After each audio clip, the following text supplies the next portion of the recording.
You see it all the time in the football manager community. You see people who are saying, what is wrong with my tactic? How come I'm not winning games here? The game was just updated. What's going on?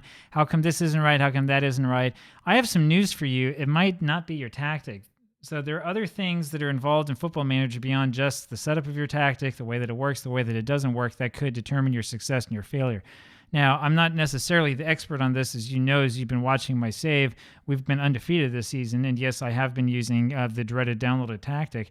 But I'll tell you that in my experience with Football Manager, playing with different types of saves and different teams and different things like that, you can't necessarily just trust what the so-called tactics testers tell you when they holiday through an entire season or 5 seasons and say, look, we won all these games, we're doing so well. There's a lot more that goes on to it than just that, right? So the first thing you want to make sure you look at anytime you're having a hard time is you want to look here at your dynamics. You want to make sure that you are aware of any players who are unhappy and potential unhappiness that is coming up. We always have a lot of concerns with playing time, mostly from these players who, for very specific reasons, i.e. disliking big matches, we're not playing that often. You need to watch out for that. Dislike of training is another thing to sort of keep an eye on. Usually, in my experience, that shows that the player might not have the highest level of professionalism. This might be part of the reason why you are not playing well. It might be your cohesion. If your cohesion is low, even if you're winning, what that means is that your players are not really talking well with each other while they're on the pitch. It means that there's no communication, and the best of tactics is not going to save you. It might be that your managerial support is poor. If you have poor managerial support, no one's going to want to listen to you. No one's even going to want to put your tactic into practice because they're going to say, well, I mean, what does this guy know? This guy has no experience. This guy doesn't know what he's talking about. Who needs him? It could be a problem with your club atmosphere if you have a lot of very upset players for whatever reason because of a controversial sale that you made or something like that.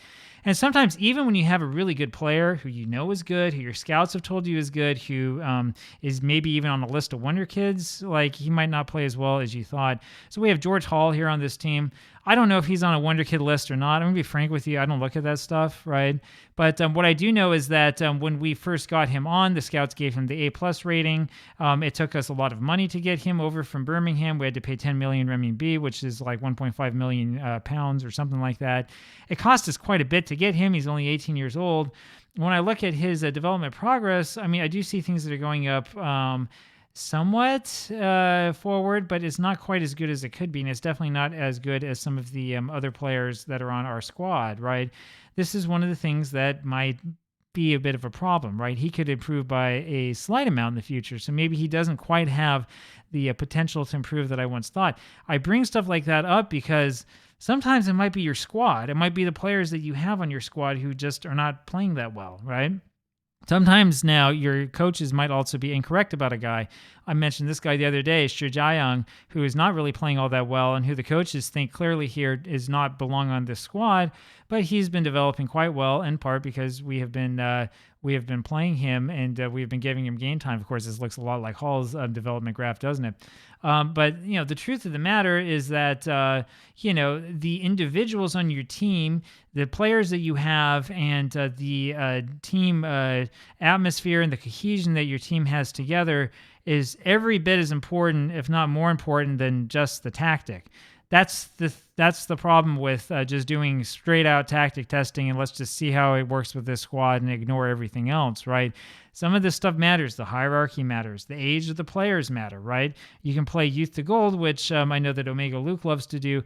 I've done that a lot myself. I love playing that way, but the problem with it is that you actually do need older players on your team to be in influential positions. If you don't have that, the squad cohesion falls apart.